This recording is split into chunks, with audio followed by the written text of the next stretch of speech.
Hello, my name's Greg Harvey. I'm a director of BP Australia. BP Australia became the major sponsor for Army Tattoo 88, full of confidence that our Defence Force would put on a first-class show. We were not disappointed. It was even better than we expected.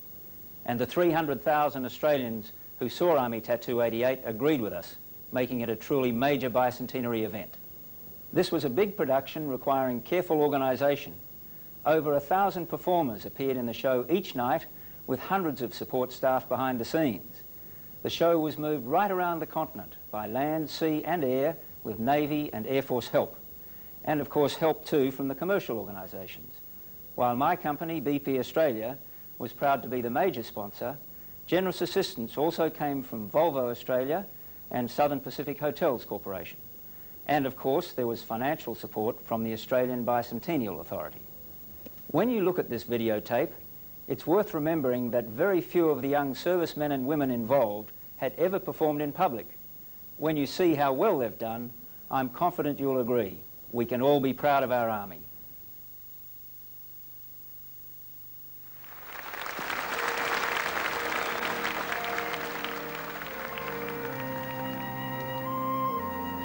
When Australia was settled 200 years ago, the first man ashore was a soldier.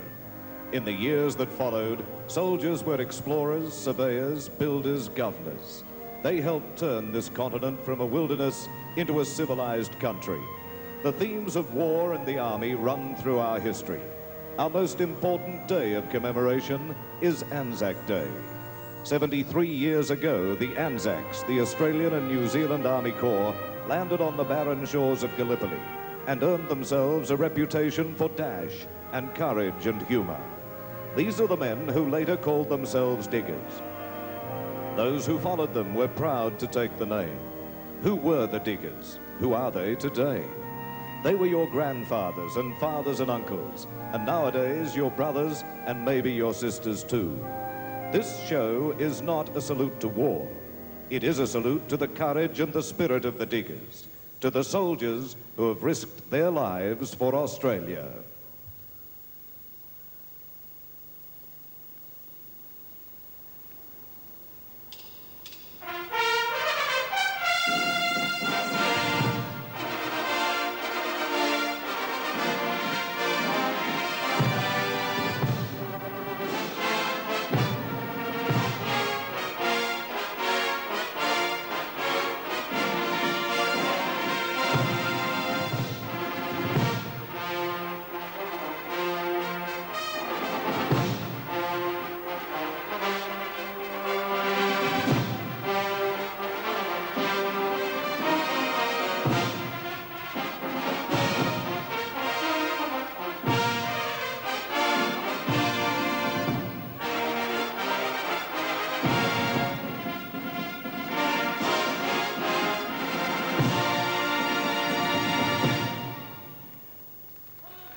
Ladies and gentlemen, welcome to the Army Tattoo 88.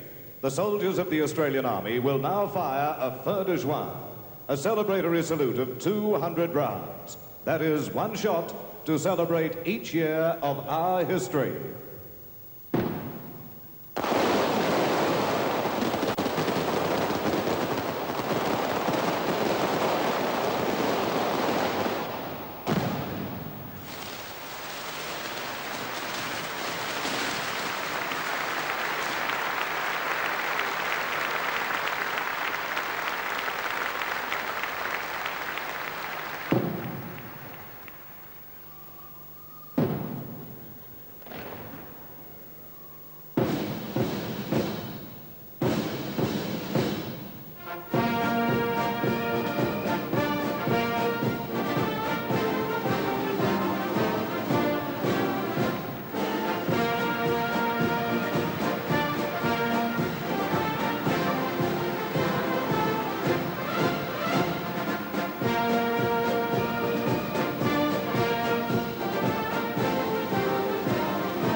"213 soldiers came out with the First Fleet. Marines assigned as warders for the convicts.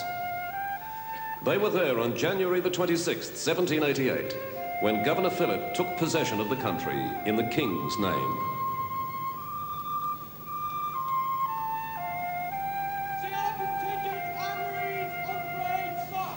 Marine contingent and officers all present and correct, Your Excellency. Carry on, Major Ross. Raise the flag. Detachments, present arms.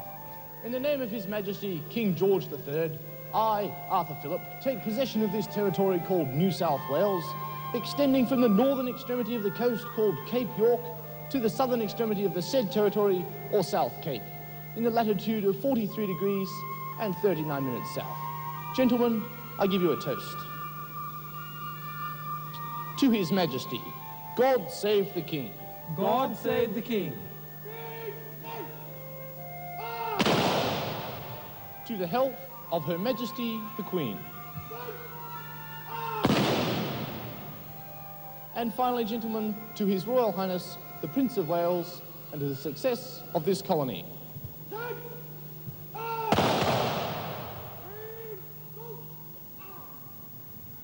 What say, lads? 3 cheers for the new colony. Hip, hip, hip. Hooray! Hip, hip, hip. Hooray! Hip, hip, hip.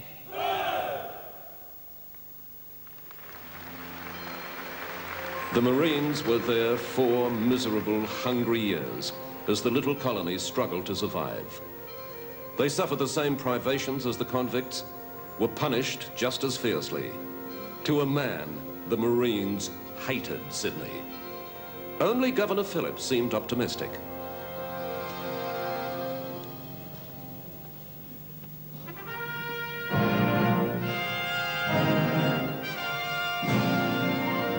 I shall now conclude with saying that I have no doubt that the country will hereafter prove a most valuable acquisition to Great Britain, though at present no country is more disadvantageously placed for receiving support from the mother country, on which it must for a time depend.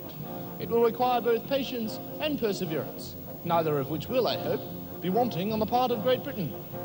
Our governor, I dare say, has described this country as capable of being made the empire of the East. But notwithstanding all he may from interested motives say, I do not scruple to pronounce that in the whole world there is not a worse country than what we've yet seen of this. All is so very barren and forbidding that it may with truth be said, here nature is reversed. The punishment for those found guilty of theft was of the severest nature, The following sentence of a court of justice, of which I was a member, on a convict detected in a garden selling potatoes will illustrate the subject. He was ordered to receive 300 lashes immediately and to be chained for 6 months to 2 other criminals. Such was the melancholy length to which we were compelled to stretch our penal system. Aye, but the convicts were not alone in neither crime nor punishment. I myself received 150 lashes, 150, for bringing a female convict in a cab. Mind you, I'd not have minded so much if I'd have been caught taking her back.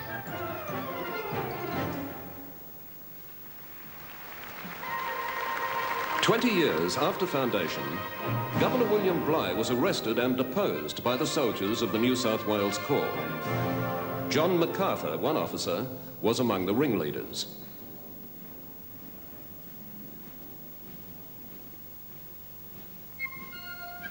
The New South Wales Corps was quite a good regiment. It was smartly turned out, it was efficient, it easily put down a convict rebellion, but people remember it as the Rum Corps. Its officers kept very busy making money in various ways, including trading in rum. Life in the colony was hard, and the one available luxury was rum. Who would have been a common soldier in those days? It was a life of guard duty, the lash, and rum.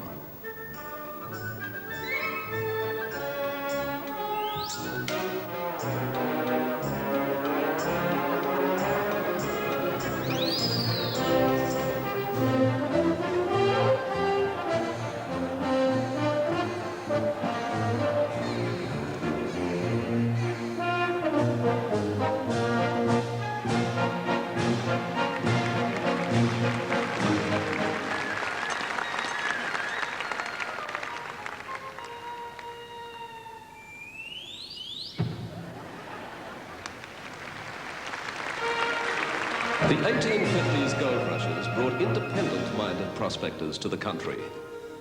At Ballarat, they clashed with police and then with soldiers over license fees. The Eureka Stockade is seen as a turning point in Australian history, the first time the common man stood up against the government. For the soldiers of the 40th Regiment, it was only a minor action. But it did nothing for their popularity among the civilians.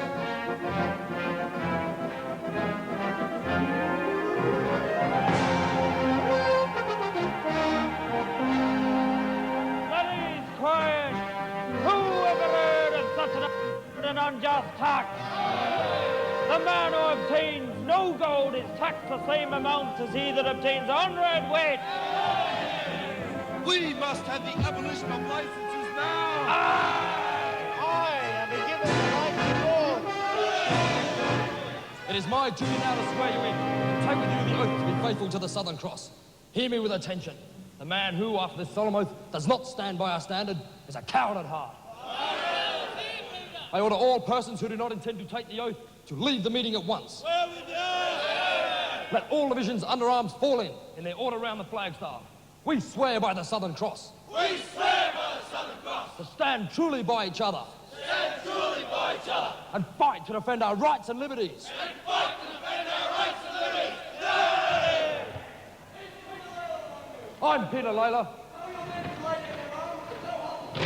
If you want us, you'll have to come and take us.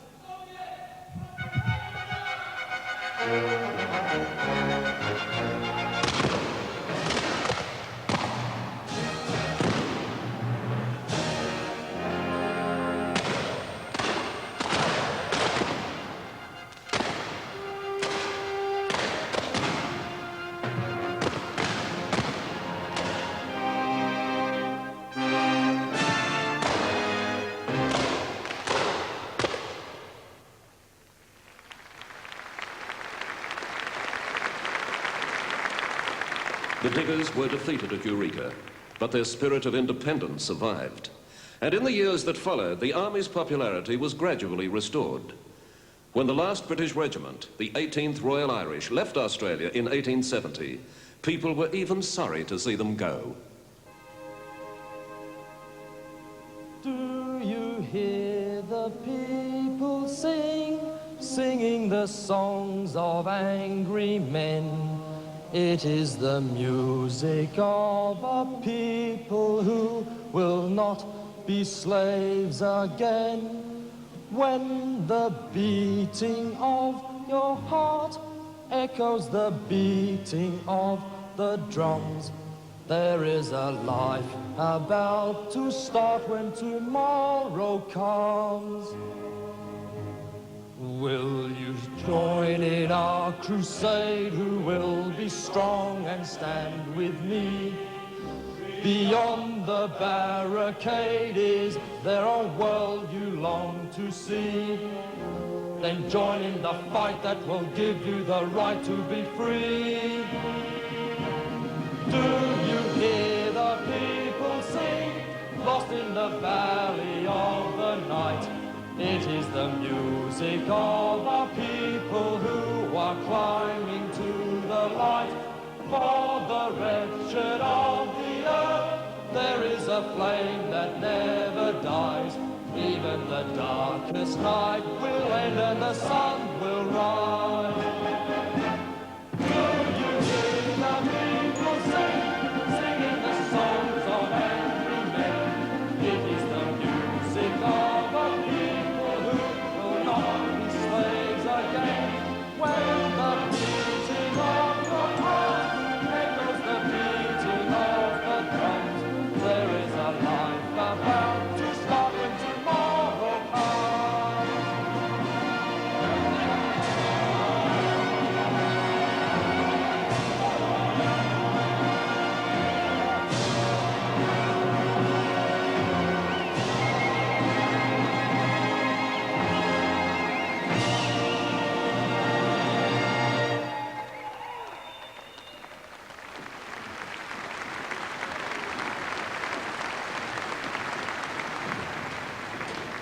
Ladies and gentlemen, will you please make welcome from the United Kingdom the regimental band of Her Majesty's Coldstream Guards.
In the year 1788, the newly formed band of the Coldstream Regiment of Foot Guards consisted of just a handful of musicians employed for changing the guard in London.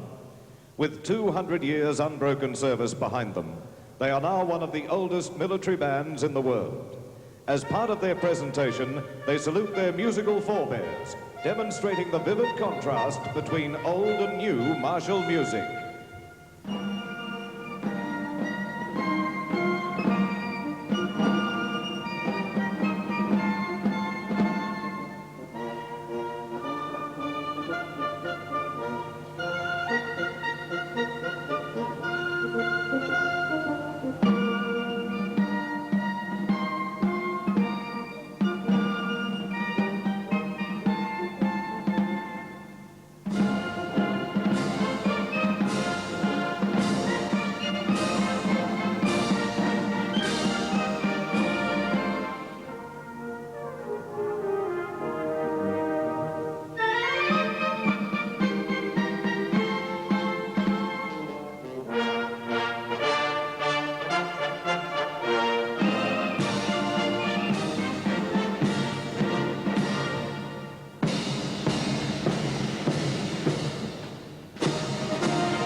Ladies and gentlemen, now the paratroopers of the 3rd Battalion, the Royal Australian Regiment.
Round of applause for the most dangerous little old lady in the Australian Army, Private Kevin Wilcoxon.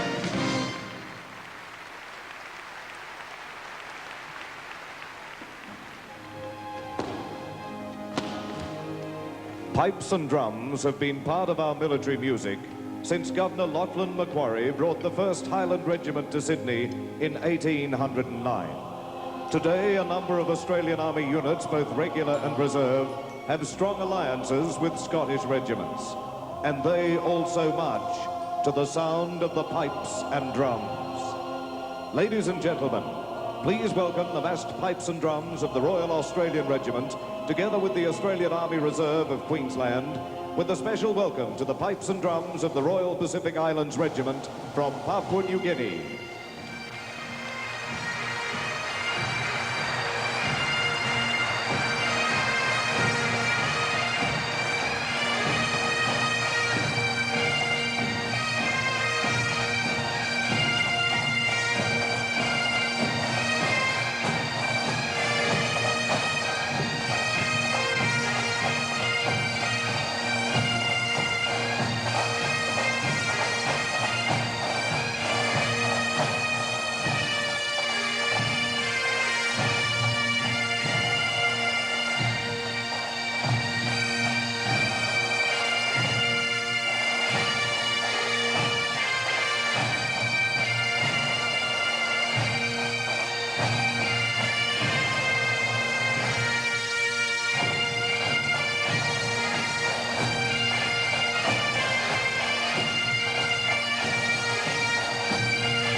1854, and news reaches peaceful Sydney that Britain is at war with Russia in the Crimea. And patriotic Australians begin to fear the Tsar of Russia may invade Sydney Harbour, though it's doubtful the Tsar had ever heard of Sydney.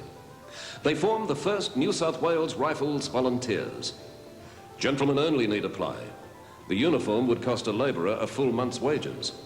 Young Queen Victoria sends them Brunswick rifles, probably the worst weapons ever issued to soldiers. They prepare to repel the Russians. All right, men, when I give the order, you will come to attention. Squad A, turn, John. Come on, men, feet together, head and eyes to the front. Squad A, turn, John. What do you think you're doing? You said put your feet together. No, as you were. Lift your left leg up and stamp it in the ground next to your right. Squad A, turn, John.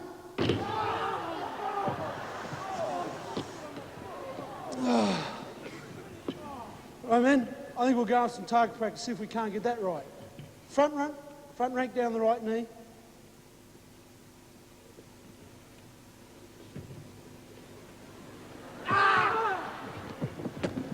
Turn around. Don't look down the barrel, you fool. Face the front.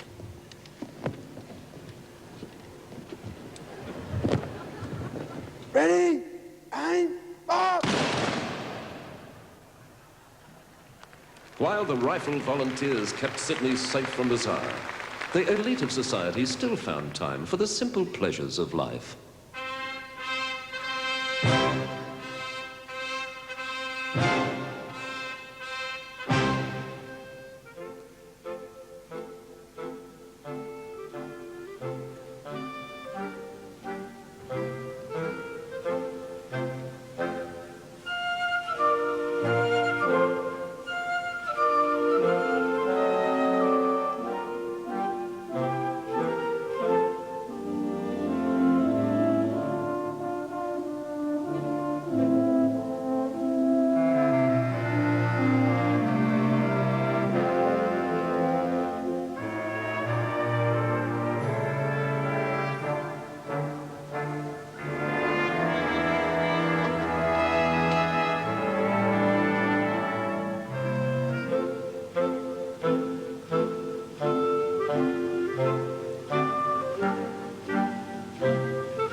(1885).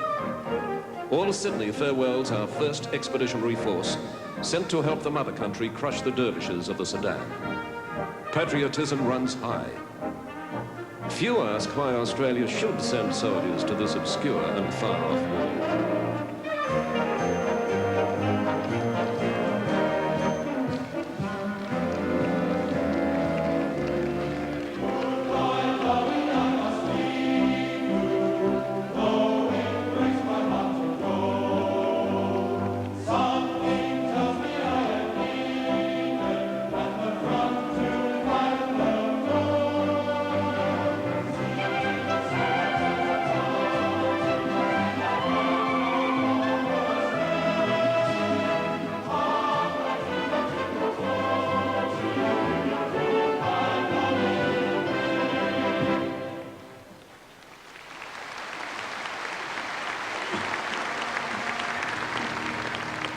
(1899), and the young colonials eagerly enlist as Britain fights the Boers of South Africa.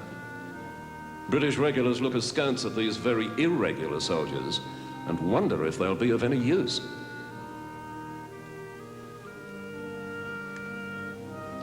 The Australians might be all right if they were better trained and if they had imperial officers to lead them. Poor discipline, I'm afraid. When they get into towns, they're inclined to be harum-scarum and hard to handle. They're dash good riders, but their officers are only fit for troop leaders. They're just not trained for higher command. As far as I'm concerned, the Australians are a damned fat, round-shouldered, useless crowd of wasters. For us, boy, it was different.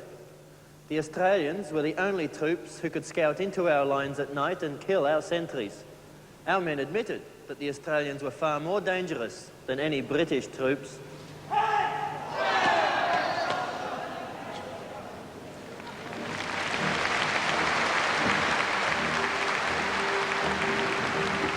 August 1900.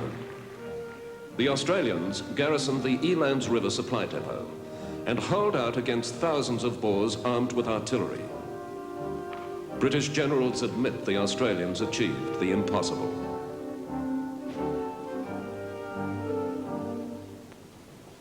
Right, men, let's get that flagpole up again. We'll let them know we're still here. Funny business, War. They sent us here to protect supplies, and here we are, using the supplies to protect us. Keep your bloody head down, men. We don't the boss think it's a jam tin.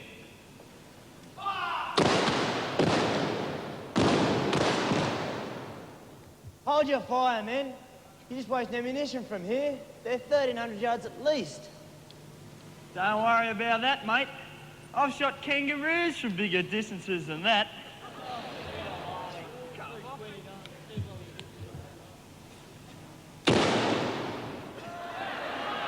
Look at that one, fellas. They're pulling back to the ridge line now.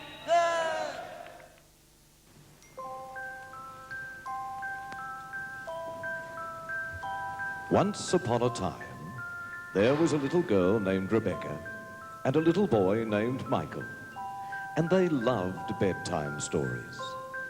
Every night before they'd go to sleep, their mother would read them a story, and then she'd kiss them goodnight and put their toys away. Rebecca's little Aussie bear and Michael's toy soldier.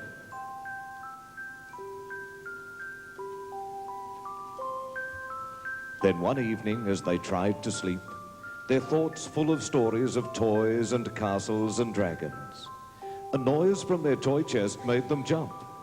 And there, right before their eyes, out popped Aussie Bear, as large as life. "G'day, I'm here to bring your toys to life," he said. He took Michael and Rebecca and told them the story of the toy soldiers. And as he did, a huge castle appeared in their bedroom, and the toy soldiers who guarded it began to perform just for Michael and Rebecca.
Michael and Rebecca applauded the toys for their skill, the toys' most feared enemy, the ragtag army, appeared.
As was always the case, the leader of the toys warned the leader of the ragtags to behave, only to be made fun of in return.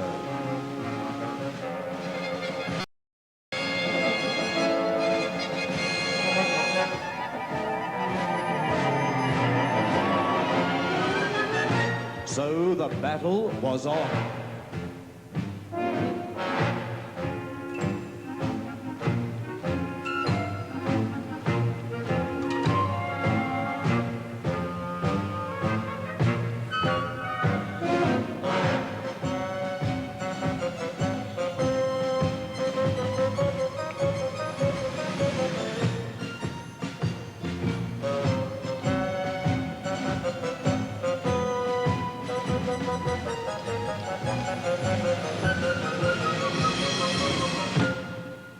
As the battle reached its peak, both armies were stopped in their tracks by the arrival of a huge fire-breathing dragon.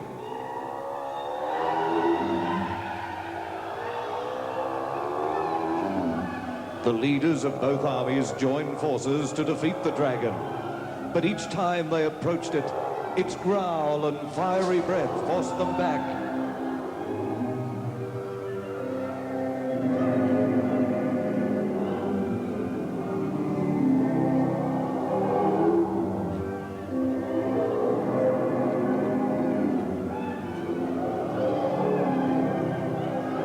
Finally, the leader of the toys hit the dragon square on the nose with his sword.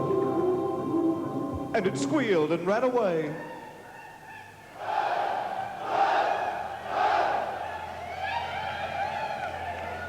Having succeeded in beating the dragon by joining forces, the toys and the ragtags decided to stay friends and not fight each other ever again. So they said goodbye to Michael and Rebecca and to Ozzy and returned to their castle.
Just as the toys disappeared, Michael and Rebecca's mum called to them, and with Ozzy's help, they rushed back to bed.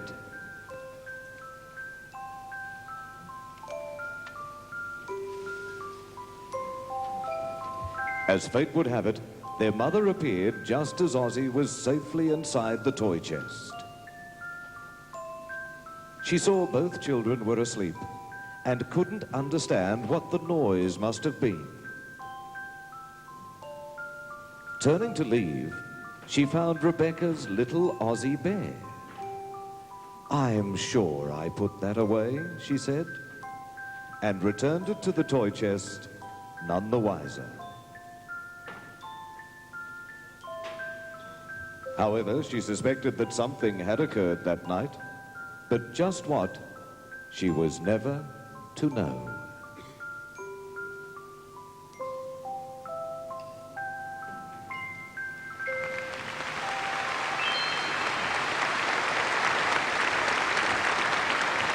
Of course, the toy soldiers were real soldiers from the 1st Armoured Regiment and 2nd Cavalry Regiment of the Royal Australian Armoured Corps, and signallers from Headquarters Squadron 1st Brigade. And now for something completely different, ladders on parade.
What could be more appropriate for a parachute battalion than helicopters?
Ladies and gentlemen, the paratroopers of the 3rd Battalion, the Royal Australian Regiment.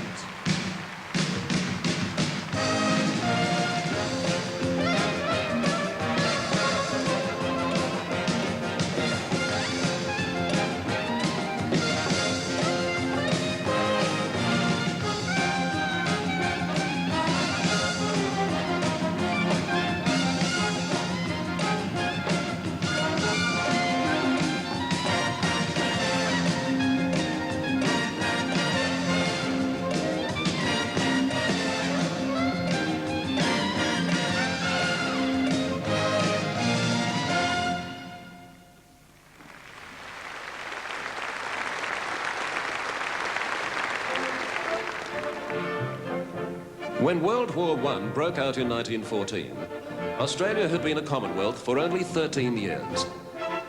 There had been some advances in social justice. Women now had the vote. But as a nation, Australians were still uncertain of their identity. Somehow, the war seemed a chance to prove themselves to the world. Most people were intensely loyal to Britain, and enlistment in the forces was seen as homage to the mother country. War was a grand adventure. Few young men thought of the possibility of death or wounds. The Australian Imperial Force, the AIF, was an army of citizen soldiers, civilians in uniform. There were few regulars among them. They lacked the spit and polish of the regulars. They were casual and informal, and resisted standard army discipline.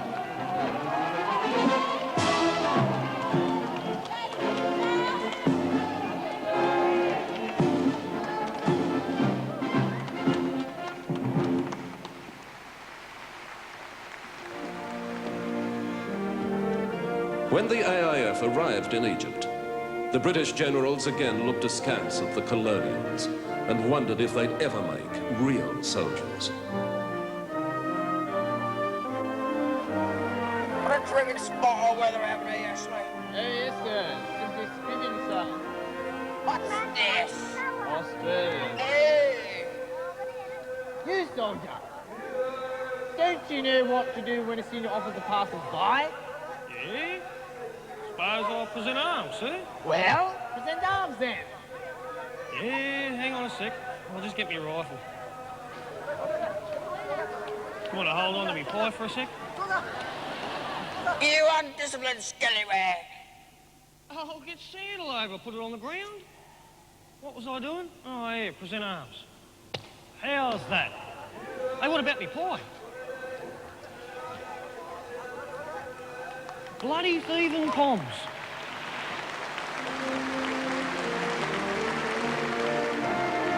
When they landed at Gallipoli on the Turkish coast, the Australians and New Zealanders showed a reckless bravery that won them an immediate reputation. On the parade ground, they might have been slack, but their battle discipline was as good as any guardsman's. The most tragic moment of Gallipoli came when the light horse were ordered to certain death in an attack at the neck. Such was their battle discipline. No man held back.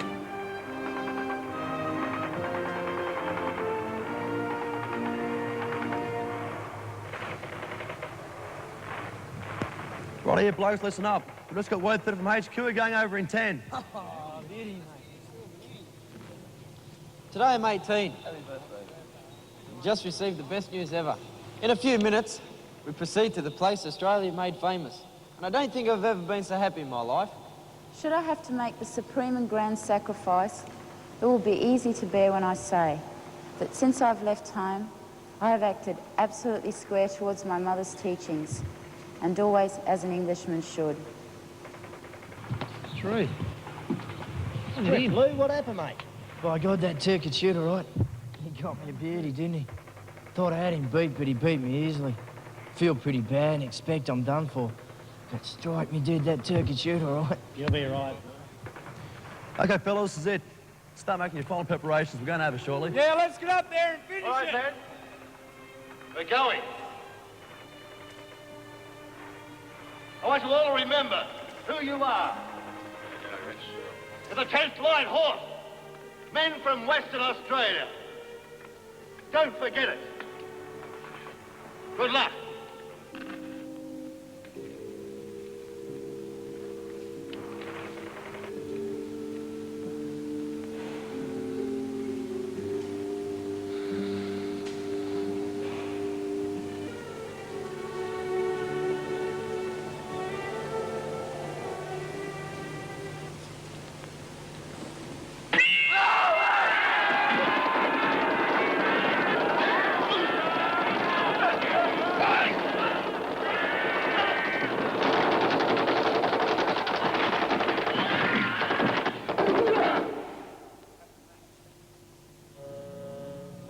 You can imagine what it was like. Really too awful to write about. Mates you've known for months and months just blown and shot out of all recognition. We had no chance whatsoever of gaining our point. But the roll call after was the saddest. Just fancy, only 47 answered their names out of close on 550 men. When I heard what the result was, I simply cried like a child. The Turks have beaten us. Tonight's the last night at Anzac. I hated to have to leave this place. I was undoubtedly sick of it and needed a rest, but to absolutely chuck the whole thing cuts right in. And I'm damned if the Australians didn't do what was asked of them. They did everything, more than they were asked. We all feel it very much, believe me. We haven't had a fair chance. Not only muffled is our tread to cheat the foe, we fear to rouse our wanted dead to hear us go. Sleep sound, old friends, the keenest smart, which more than failure wounds the heart, is thus to leave you, thus to part. Comrades, farewell. When the infantry were transferred to the Western Front, they encountered some of the worst conditions ever endured by mankind. Casualties were even worse than on Gallipoli, and the devil-may-care spirit of 1914 was extinguished in the bloodbath of France.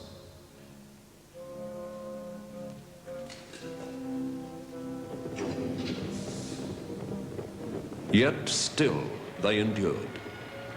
And in March 1918, the Australian divisions turned back on their own, a whole German army making its final desperate effort for victory.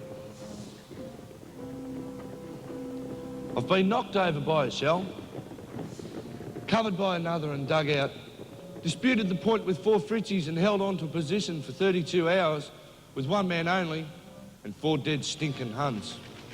We couldn't get food sent up, the shelling was damnable, and eventually the 4 Nabu Huns were so objectionable we had to cut them up bit by bit and throw them as far away from us as possible. I was recommended, and the recommendation said I did the best work in the whole brigade. Not bad for an old loafer. You're not old, mate. I don't expect I'll get any recognition, but I know that the 2 of us, we did what seemed impossible. Well, darling one, at 12 o'clock tonight, we'll go over the parapet and our fate is sealed. If I'm lucky, we'll be relieved in a week. The place is like hell, darling. I'll try for your sake to do well and come through. God be with you, love, for all time. The armistice caught the 50th Artillery marching across the old Somme battlefield. Their first news was passed about 11 a.m. by a car of shrieking brass hats, waving their caps and yelling the war was over. "Garn, you silly bastards," was the diggers' comment. But for the Aussies, the war was over. And the question was, how soon can we get home to be civvies again?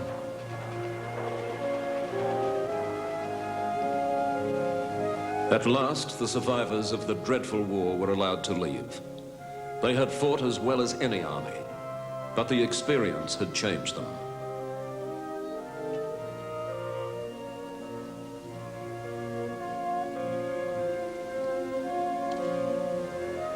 They'd exchanged their youth for a place in Australian history, and they'd given birth to the legend of the digger.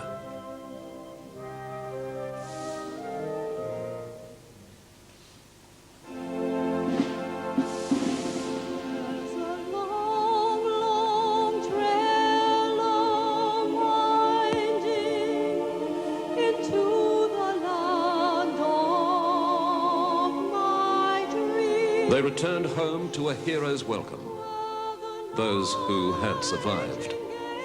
But 60,000 remained in graves across Europe and Asia Minor, and 150,000 came home maimed and wounded, the highest casualty rate of any army in the war. Hardly a family in Australia had escaped. War may have made Australians into a nation, but it had scarred them forever.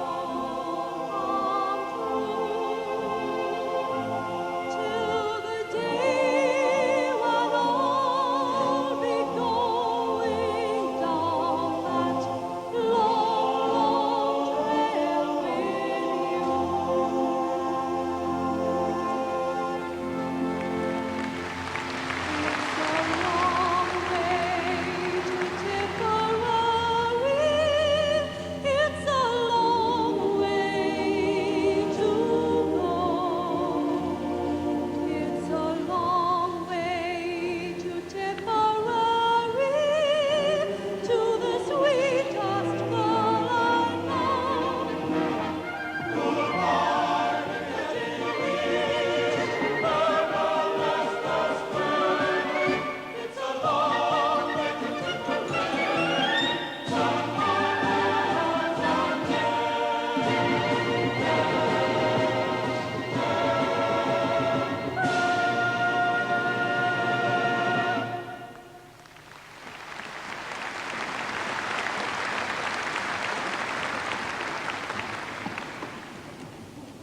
Ladies and gentlemen, if you look skyward, you will see an aggressive force repelled from helicopters to make our next event even more hazardous than the obstacles already are.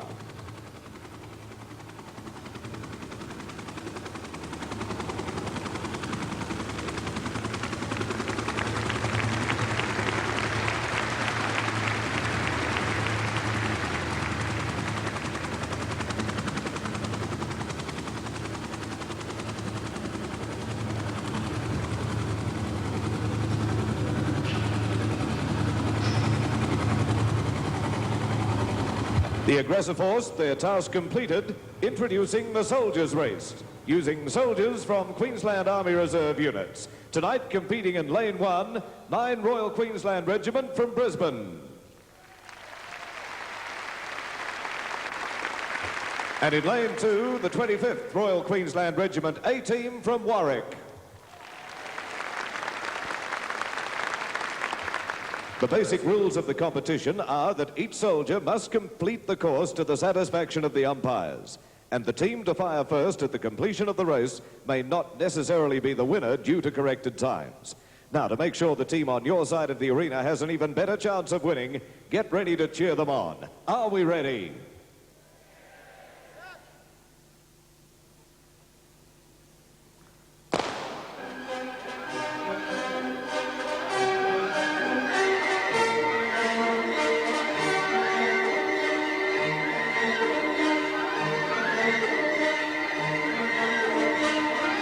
And both teams neck and neck on the ladder.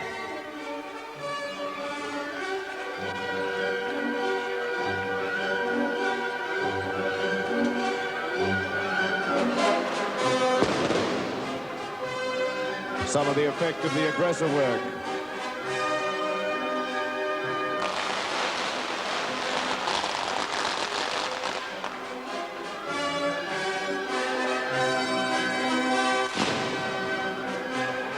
And there's the first man from 9 Battalion over the wall.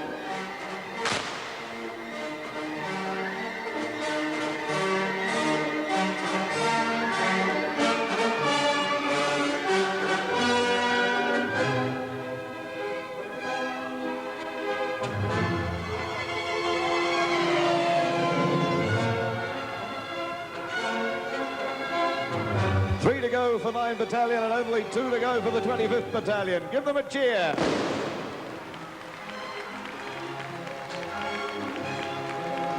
One man left for the 9th Battalion. Let's get him over that wall. And he's there.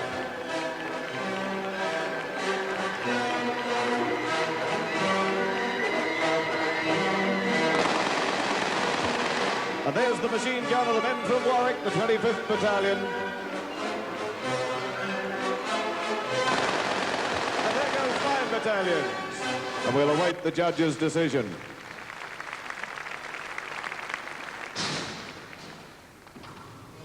And tonight the judge indicates Lane 2, the 25th Battalion Royal Queensland Regiment A team from Warwick, the winners in the soldiers' race tonight.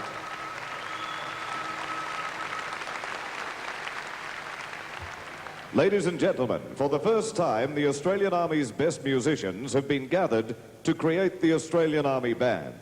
They will be supported by the Australian Army's military chorus and soloist Lance Corporal Donald Cant. The band is under the direction of the Tattoo's Director of Music, Lieutenant Colonel Barry Bignell.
Out on the board the old shearer stands, grasping the shears in his thin bony hands.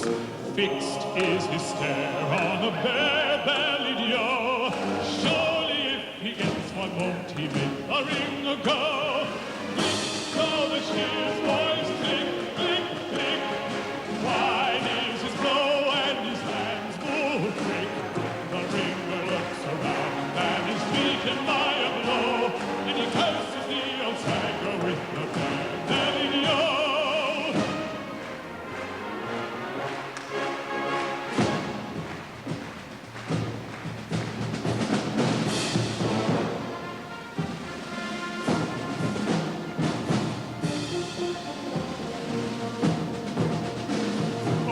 Australia is my home. Heave away, all the way. South Australia, I'll ne'er roam on to South Australia. Heave away, ye rolling king. Heave away, all the way, and let me sing about to South Australia.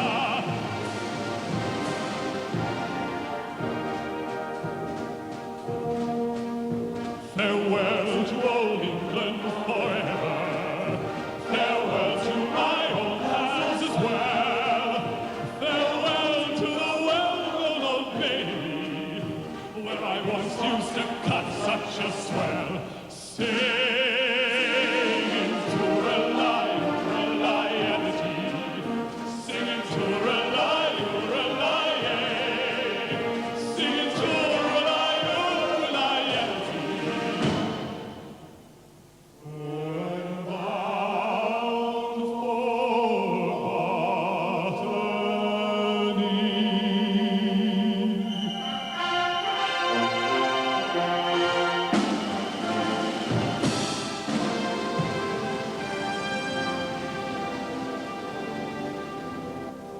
Once a jolly swagman camped by a billabong under the shade of a coolabah tree, and he sang as he watched and waited till his billy boiled.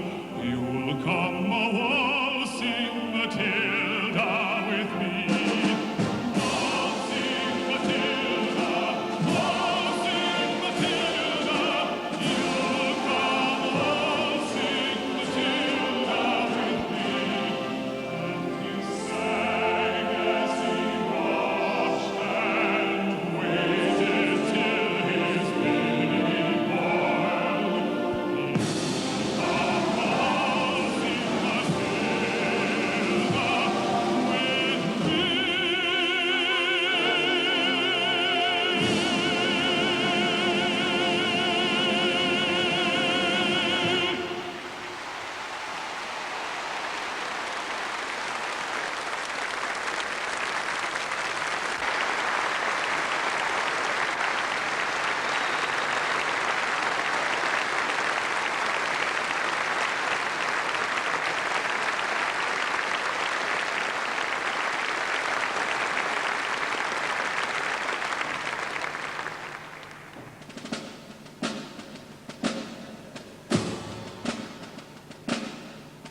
Ladies and gentlemen, boys and girls, you've been welcomed back to Army Tattoo 88 with the Australian Army Band performing in its other role as show band and military chorus under the baton of the show band director, Captain Ian McLean, with a medley of songs sung by the Anzacs during World War II.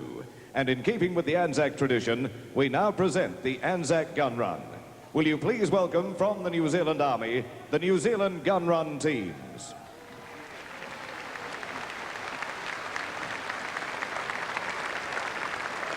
And from 812 Medium Regiment, Royal Regiment of Australian Artillery, the Australian Gun Run teams.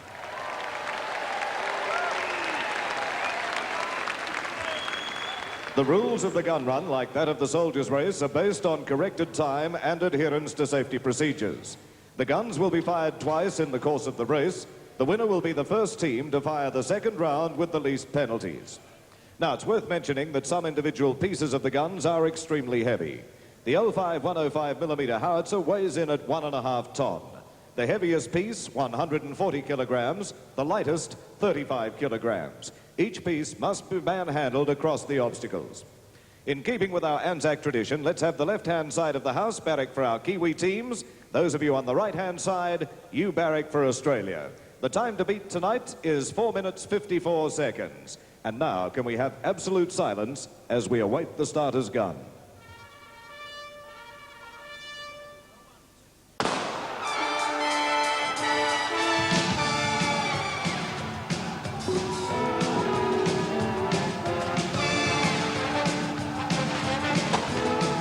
The lightest piece coming across first, the muzzle brake weighing in at 35 kilograms. From now on, everything gets heavier.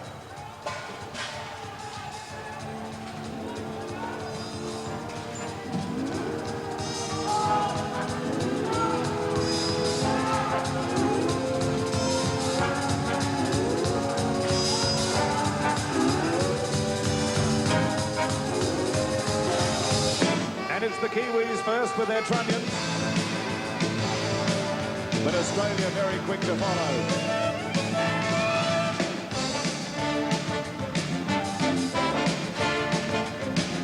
Neck and neck as the trails go on.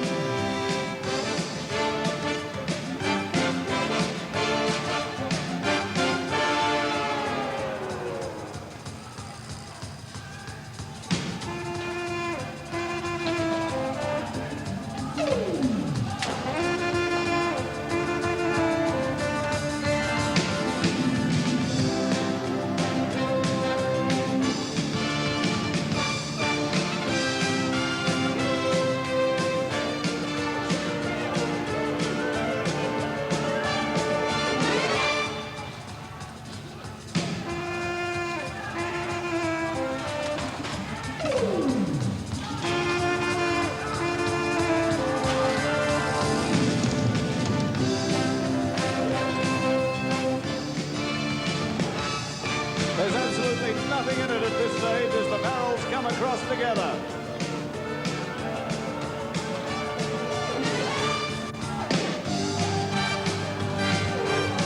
Australia just seems to have the edge as the barrels go in. But New Zealand fast to get a breech lock on.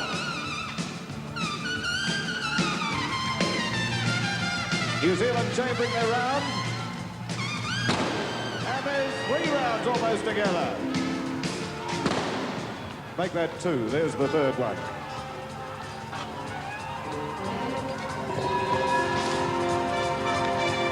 Our second Aussie team in some technical difficulty there, while the rest of them pull for the line.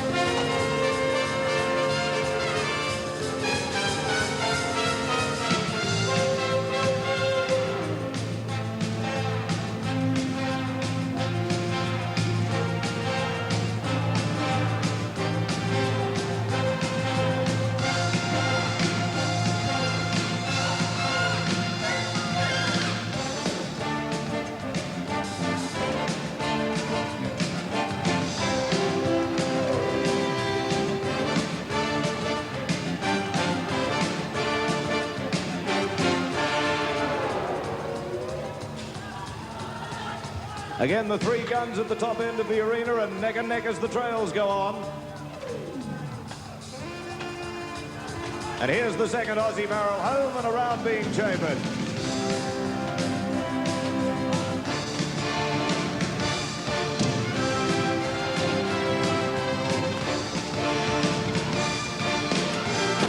Let's hear it for the second Aussie team.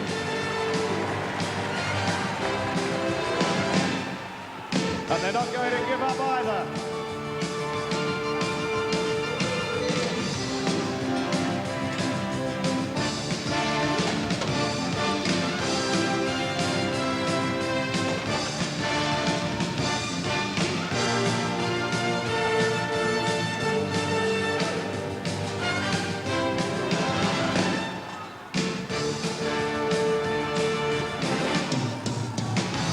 Barrels going in on 3 guns.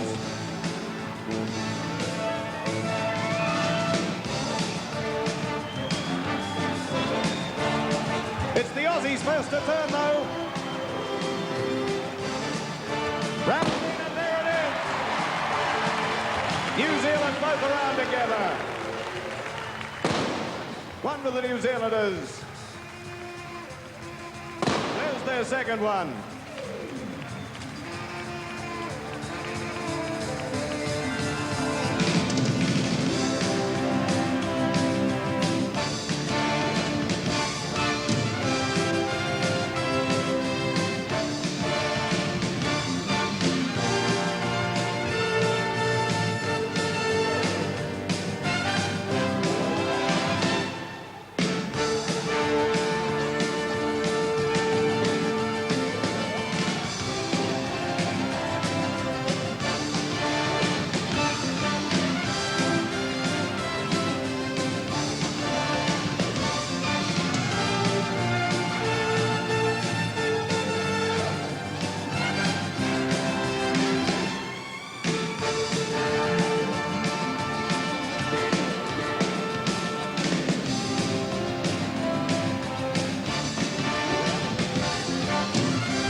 Aussies barrel over. It won't be long now.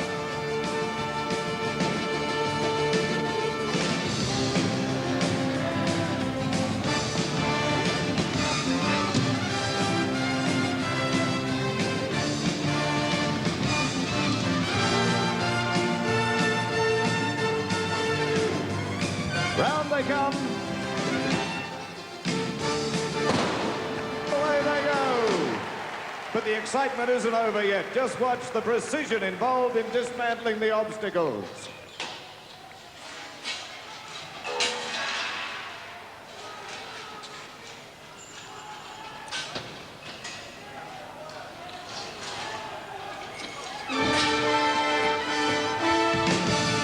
You know, if I didn't know better, I'd say these fellas were making a race of this too.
And now, ladies and gentlemen, the judge's decision.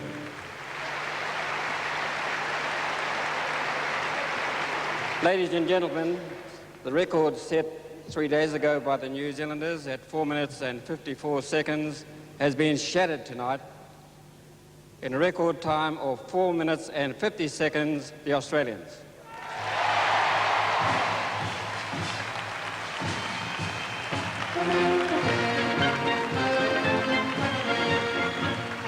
At the end of the tattoo, the Sterling Silver Gun Trophy, sponsored by Goodman Fielder Waddy Limited, will be presented to the winning team with the best overall score at our final performance in Canberra.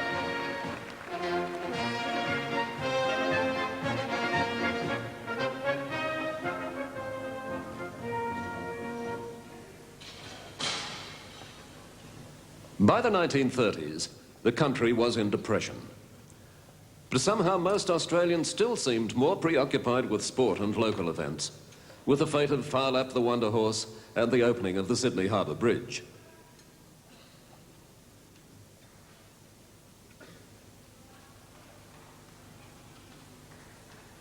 Across the world, millions were on the breadline, and the future for mankind looked grim as the fascist armies prepared for war. Concerned with our own problems, we gave only passing attention to the signs of forthcoming conflict.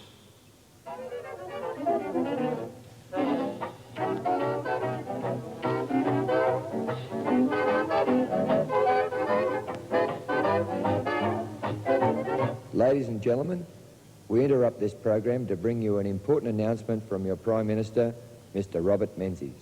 It is my melancholy duty to inform you officially that in consequence of a persistence by Germany in her invasion of Poland, Great Britain has declared war upon her, and that as a result, Australia is also at war. When war was declared, the recruiting booths opened again.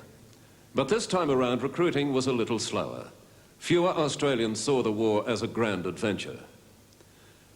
But still, they came forward and enlisted and sailed away to the war in the Middle East, as their fathers had done.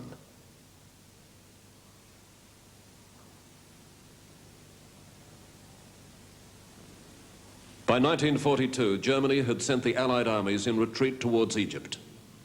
But in April, 25,000 men, the majority Australians, held out against Rommel's Afrika Korps at Tobruk on the Libyan coast in a siege lasting 8 months. German propaganda said the Australians were caught like rats in a trap. And the men happily took the title, Rats of Tobruk. Rommel deployed heavy armor against them, but the defenders would not budge. Their stubborn defense helped save Egypt and the Suez Canal for the Allies. Hey, fellas, what do you reckon's the most beautiful sensation on this world, eh? Oh, a cold bottle of beer. Oh, no way. Hot shower, clean clothes, mate. wussy. Ah, wrong, eh? Being shot at, oh, those mongrels have missed, eh? Yeah? Well, just so long as they go on missing. Hey, fellas. Yeah. Hey, they reckon we've been relieved in Cairo soon. Oh, great.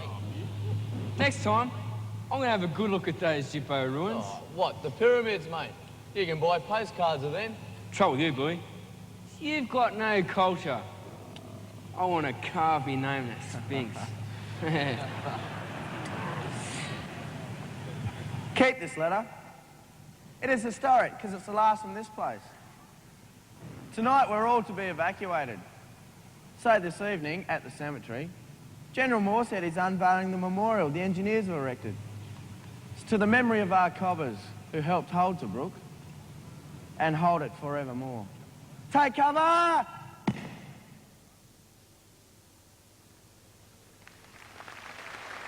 In December 1941, Japan attacked Pearl Harbor and Malaya and began a lightning advance across Southeast Asia. The ill-prepared Allied armies reeled back before the onslaught. It seemed as if nothing could stop the Japanese, and Singapore fell within a few weeks.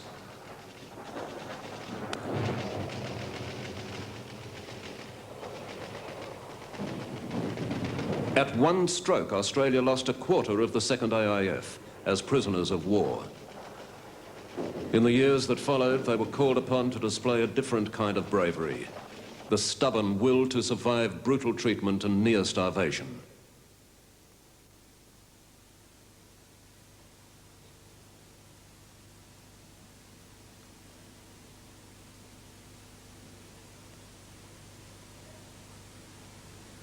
In December, Prime Minister Curtin announced, I said on behalf of the Australian government that we look to America as the paramount factor on the democracy side in the Pacific. We will pull knee to knee with you for every ounce of our weight. We look to America, among other things, for counsel and advice. In February 1942, Australian soil was attacked for the first time when nearly 200 aircraft bombed Darwin Township and Allied ships in the harbour. Though some young Australian militiamen distinguished themselves, it was not Australia's finest hour. This is not a drill, fellas. It's feeding Americans. All you units on. Look out, this one coming straight at us. How can you tell it's Japanese? Oh, look, they got red dots on their wings.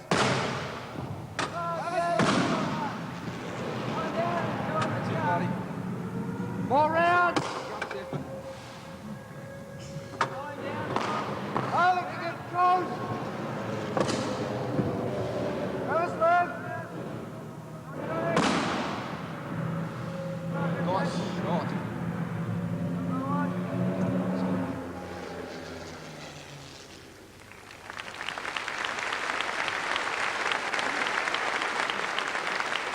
In July, young Australians of the 39th Militia Battalion heroically opposed a powerful Japanese advance on Port Moresby across the rugged Kokoda Trail.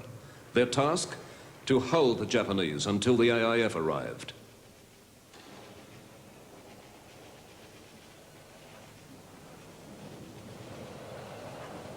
It was a desperate campaign in dreadful conditions. The wounded suffered agonies as the Papuan Fuzzy Wuzzy Angels carried them back over the impossible trail. Eventually, the 6th and 7th Divisions rolled the Japanese back in the first defeat they had suffered on land.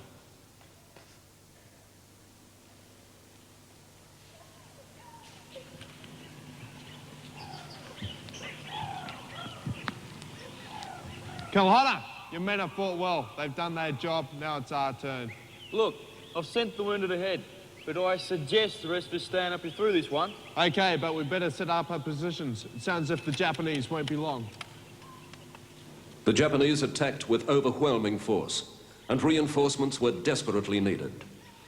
Along the track, the wounded of the 39th Militia could hear the sound of firing.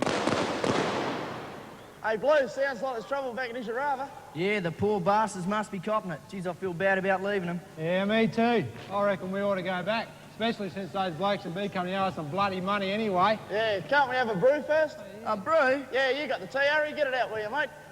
No, I haven't got it. Well, what did you do with it then? Well, I got so hungry I ate it. Oh, that settles it then. No more wasting time. We'll just bloody head back. Let's go.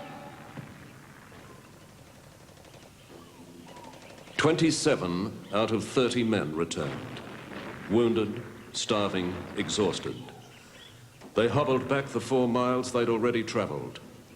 Of 3 who stayed, 2 had limbs blown off, and 1 was shot in the throat. Well, Colonel Keyes, here comes your tactical reserve. They don't appear in very fit condition, but I'm sure they're still full of fight.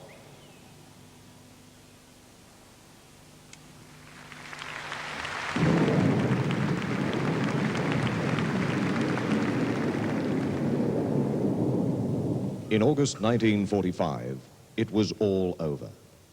On an American battleship in Tokyo Bay, General Douglas MacArthur accepted the Japanese surrender. In 6 years of war, the world had changed, and Australia had changed too. We would never again put trust in our own isolation, and our bond with the Americans had become closer.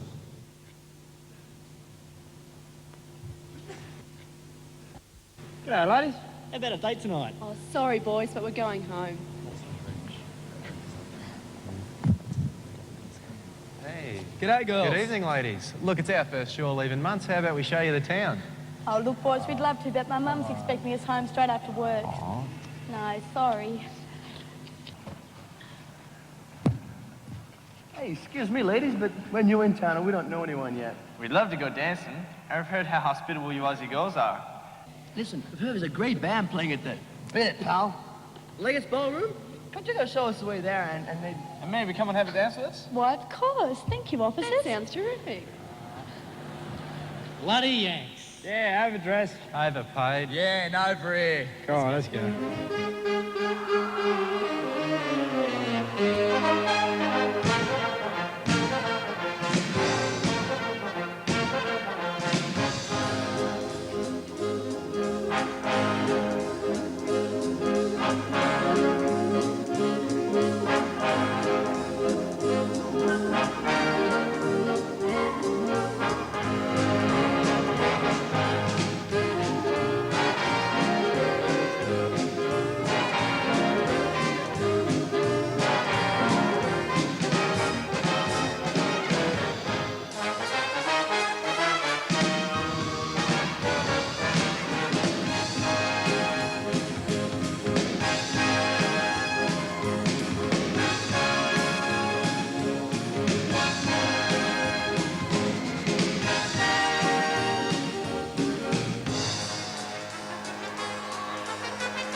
Good evening.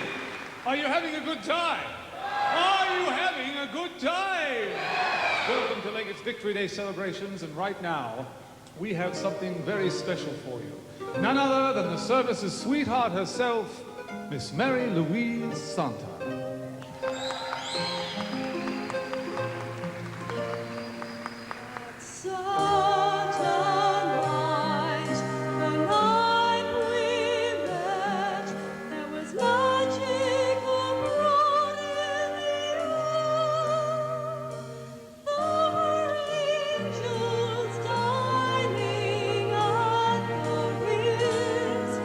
On a nightingale sang in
is my country, a sentiment shared by both Australia and the United States.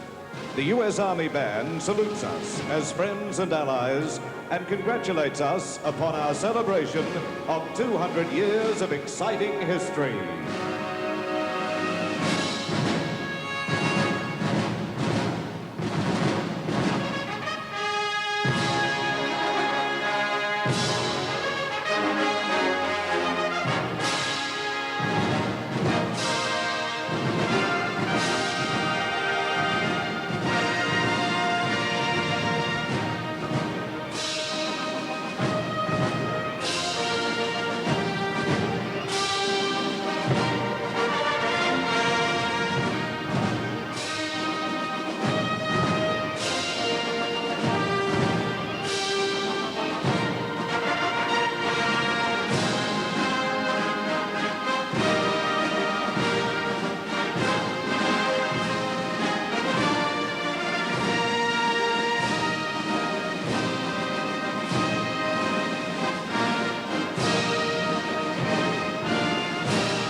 Our guests from the United States of America, the United States Army Band, Pershing Zone.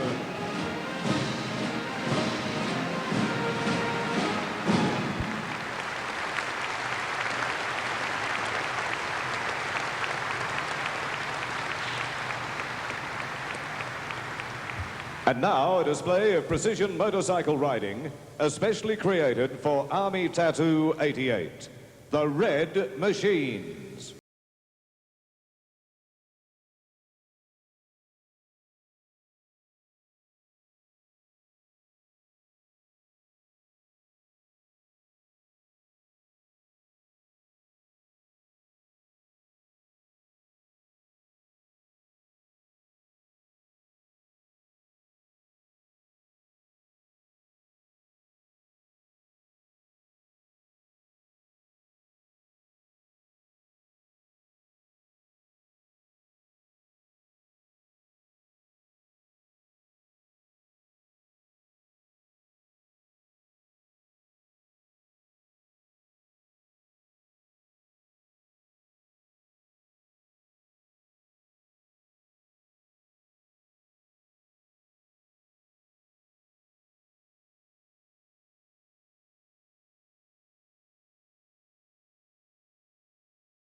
in the red machine salute to Army Tattoo 88.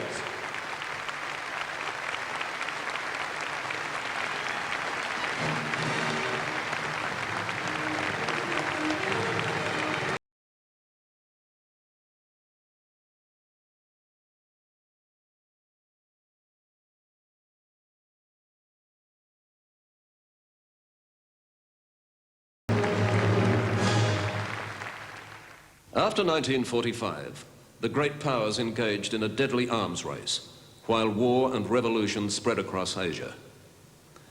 By 1950, the newly formed Australian Regular Army was fighting in Korea with United Nations allies.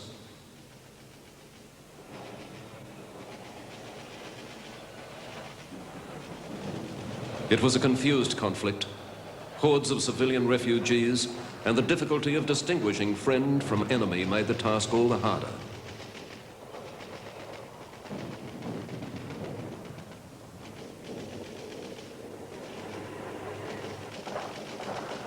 Anzac Day, 1951. The survivors of the 3rd Battalion Royal Australian Regiment lie exhausted after 36 hours of continuous fighting against an overwhelming force of Chinese. Back in friendly lines, they can hear the distant sounds of battle as the Chinese now turn their attention to the Canadians. They don't know it yet, but the Australians and some of their allies will be awarded a notable honour for their part in the Battle of Kapyong. I was a company commander at Kapyong. Just before Anzac Day, we had been in a rest camp. Suddenly, the Chinese spring offensive started. A division had broken through the South Korean lines, and we had rushed to block them. In 36 hours, we'd won an American Presidential Distinguished Unit Citation, a medal for remand the battalion, and a British general had called the Australians the finest fighting infantry in the world. Crikey, ground's too stony here to dig weapon pits. Looks like we'll have to build up with rocks. We better get some more rocks and build this wall higher then. We need all the protection we can get. When do they think the Chinese are getting here? Sometime tonight, I suppose. Problem is, the South Koreans and the refugees are ahead of them. Hey, Junior, do you reckon they'll tell a difference in the darkness? Oh, mate, you'll be able to tell a difference easy enough. I run screaming past you, and I run screaming at you.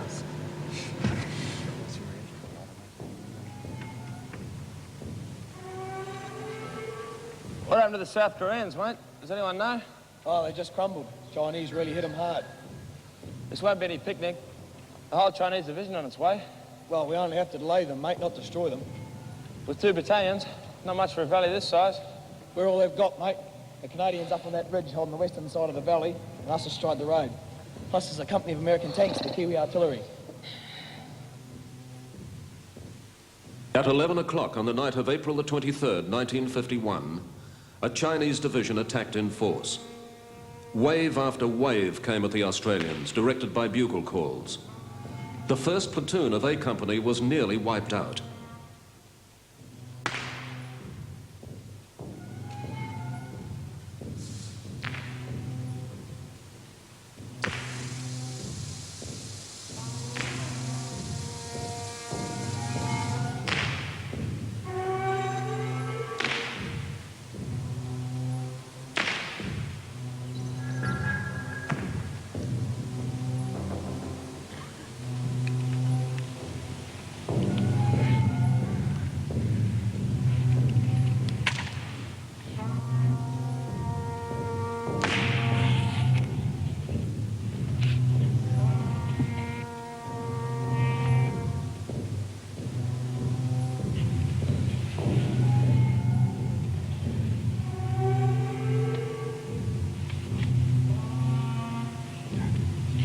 Struve, how many of them are there? Mate, there's thousands. They just keep coming. We'll never know how many we hit. Seem to drag away all the bodies they can reach. Those bloody bugles. They're forming up again. Sounds like they're getting ready for another go. Can somebody do something about that bugle? He's driving me mad. Yeah, tell them to play something the skipper likes. No, mate, I could do something better than that. Let Junior have a go at it.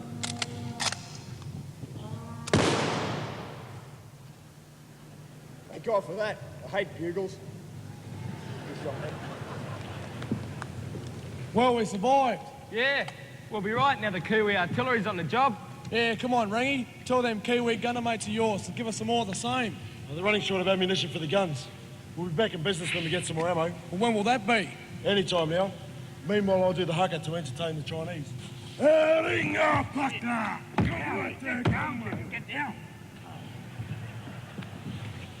Just smile at him, mate.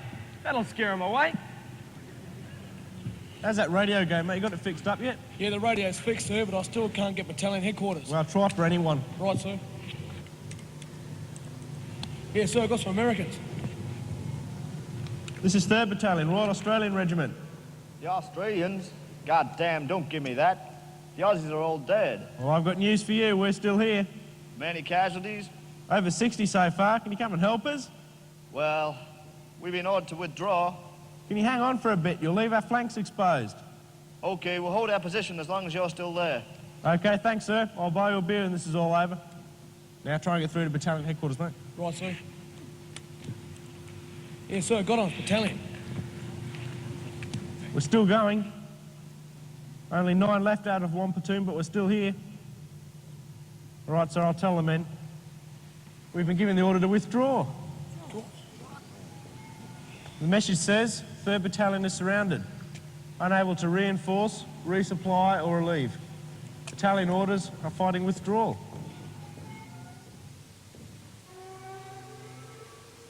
Having fought off the enemy at such cost, the men were angry at being told to leave. An amended order delayed their withdrawal until dusk.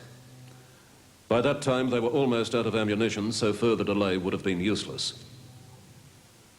The withdrawal took place as night fell. A foggy night with poor visibility. They glided like ghosts between the campfires of the Chinese, finally arriving in the early morning of April the 25th at the Allied lines. A company commander, Captain Reg Saunders, summed it up for everybody. As we withdrew, supported by our friends in New Zealand artillery, and there were the American tanks watching us go. I told us to hold the Chinese. Instead, we nearly destroyed them. Several hours later, we dug in amongst friends. And at last, I felt like an Anzac. And I guess there were 600 others like me. After the battle, the American president awarded citations to Princess Patricia's Canadian Light Infantry, the 3rd Battalion Royal Australian Regiment, and the Company of American Tanks.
Ladies and gentlemen, the composite bands of the New Zealand Army.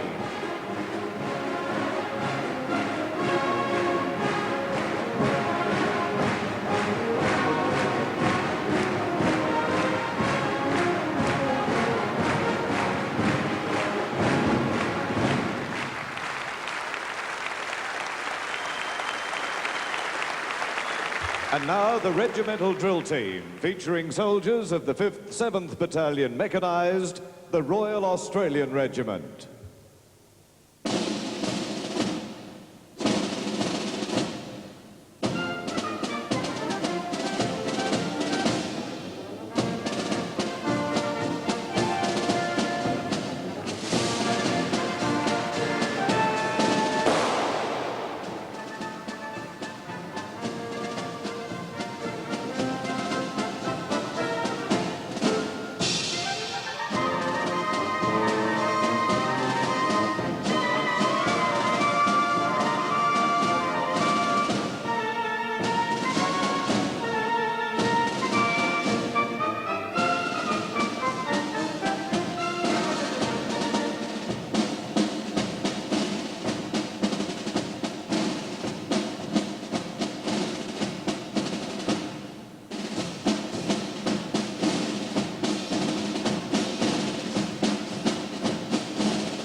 Ladies and gentlemen, due to the dangerous nature of the next 3 manoeuvres performed by the regimental drill team using standard 7.62 self-loading rifles with bayonet spigs, we ask that you remain silent until each manoeuvre has been completed.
The initials spell out RAR, the Royal Australian Regiment.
By the 1960s, Australia had television, pop stars, rock and roll, and the Vietnam War.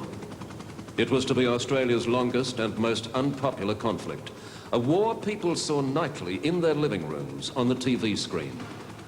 And they reacted against it. This area, the Mekong Delta, was fully pacified. This was a television in which the reporters always seemed to be telling the bad news. American and Australian helicopter pilots who say fighting now is as fierce as it ever has been. This is Andrew Swanton in Dongtown for ABC National News. 2IC, take the scouts and search the rice paddy. Rest cover. Search your bags of rice that might be hiding for Charlie and search your weapons.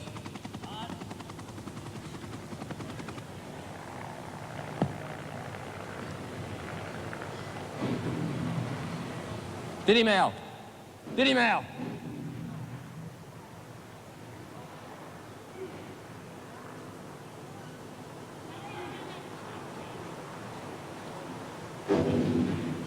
There's weapons here somewhere, I can feel it.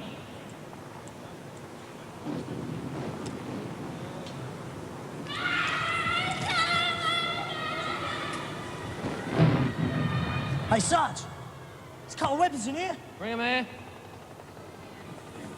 What else can we do? Don't know who's the VC. Right, get them up, move them out now. Vietnam was mostly a war of patrols and ambushes and short, savage clashes in the jungle. But the Australians and their comrades in arms, the New Zealanders, fought major actions such as the battles of Firebase Coral and of Long Tan Rubber Plantation. The North Vietnamese and Viet Cong were decisively defeated, though not without tragic losses on our side.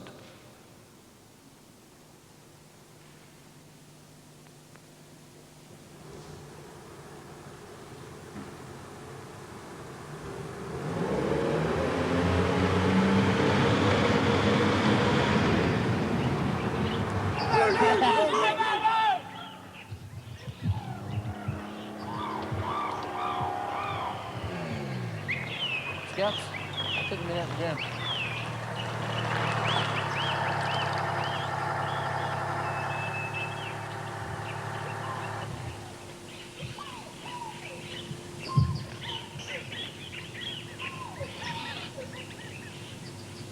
All right, boys, some Delta Company, Sarge. I think they're all dead. Stop. Yeah, boys from Delta Company. They're all dead. Right, check them booby traps. Obviously.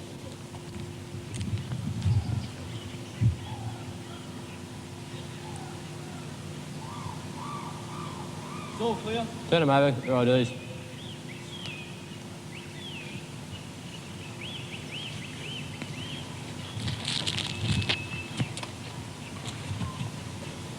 Jonesy, Doc.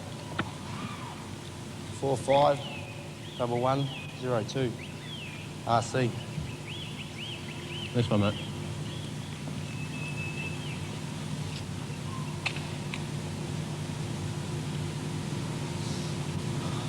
Smithy, Doc. 5556217. C of E. This one.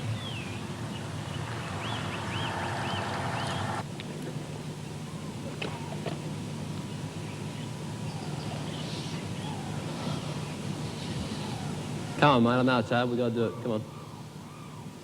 Come on, mate. Oh. Come on, mate. Come on. It's Brownie, Doc. Right mate. Keep going. 1, 2, 3, 6, 8, 9.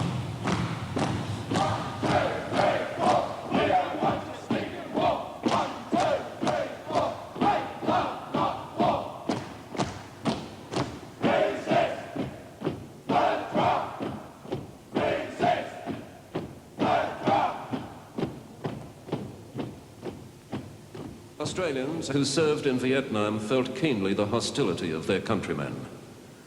Only in October 1987, years after the war was over, was there public recognition of their service.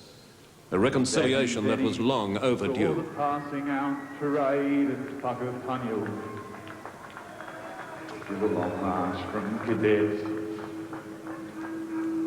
The 6th Battalion was the next to tour. It was me who drew the card. We did Canungra and Shoalwater before we left. And Townsville lined the footpaths as we marched down to the quay. This clipping from the paper shows us young and strong and clean. And there's me and me slouch hat with me SLR and greens. God help me. I was only 19.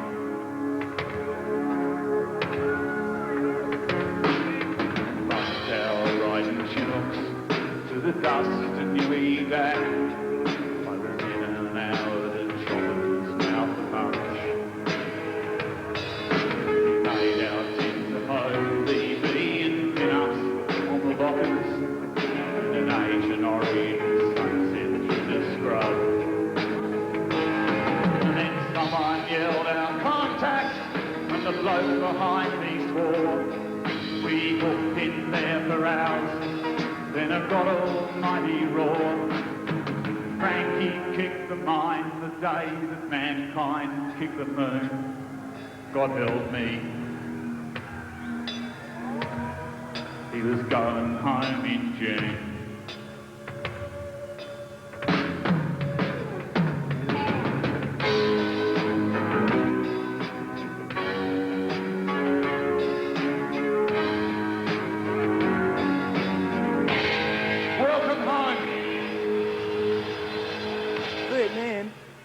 Was the only war Australians fought when the nation wasn't behind the soldiers. We didn't ask to go there, but we did everything expected of us, and were never defeated in the battlefield. Australian soldiers fought and died in Vietnam, just as they had in every other war. And that's something Australians shouldn't forget.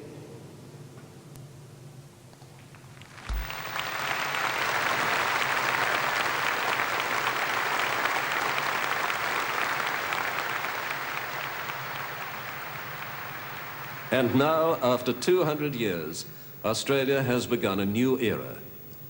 For the first time, we are building a defence policy on the principle of self-reliance within a framework of treaties with allies. A new, highly mobile army, armed with the most modern weapons, is being created to deal with any possible emergency. An integrated force of regulars and reserves, a close cooperation with the other two services. This is the army of the future.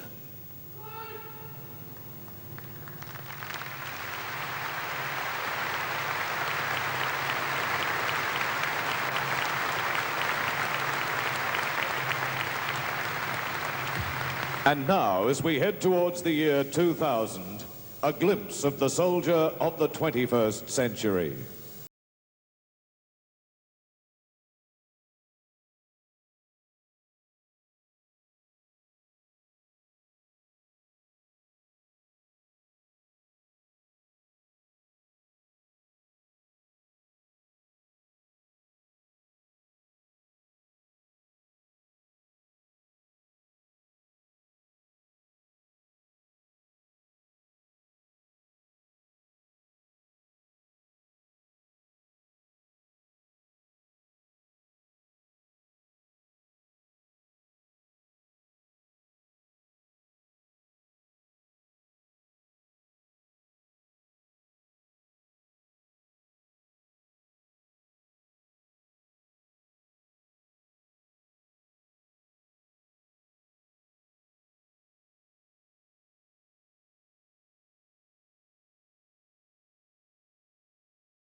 Ladies and gentlemen, the cast of Army Tattoo 88.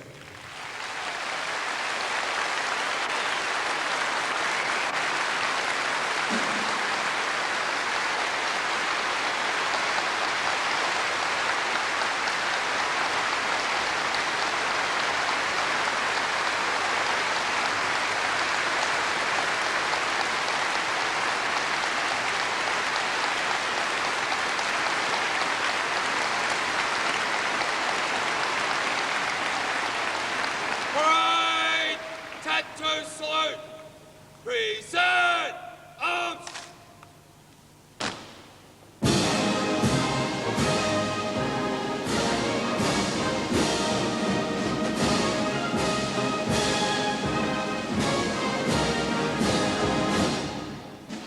Parade!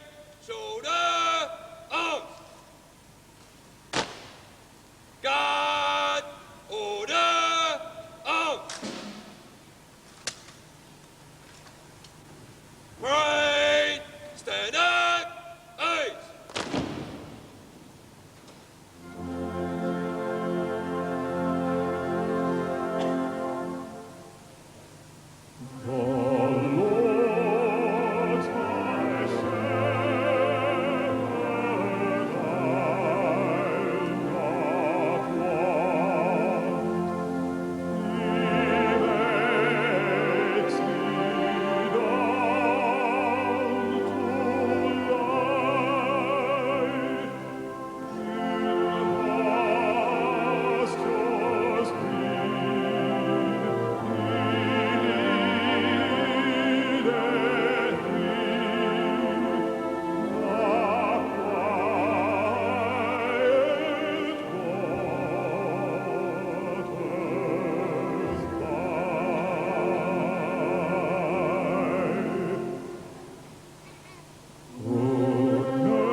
Army Tattoo 88 was presented with financial assistance from the Australian Bicentennial Authority and with the help of the Southern Pacific Hotel Corporation and Volvo Australia. Army Tattoo 88 was proudly sponsored by our principal sponsor, BP Australia Limited. And finally, this is Major Robert Morrison of the Victorian Mounted Rifles, commentator for Army Tattoo 88, bidding you all good night.